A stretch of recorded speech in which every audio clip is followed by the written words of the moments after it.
Ja, Nataša ima zelo malo prijateljev, dodaja zgolj in izključno tiste, ki jih je srečala zagotovo vsaj 10-krat v življenju, torej nikoli ne naključnih znancev. Na dan dobivamo 10 do 15 prošenj, brezkompromisno jih zavračam, ker takrat, ko sem se odločila, da grem na Facebook, sem se odločila, da bom to res naredila da bom sprejemala ljudi, ki jih poznam.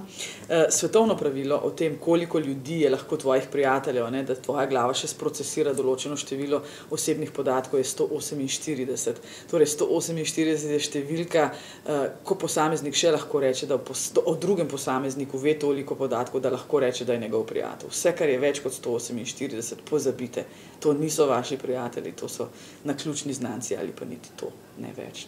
Skratka, tu pazim, da imam v tem krogu ljudi, ki jih poznam tudi v realnem življenju.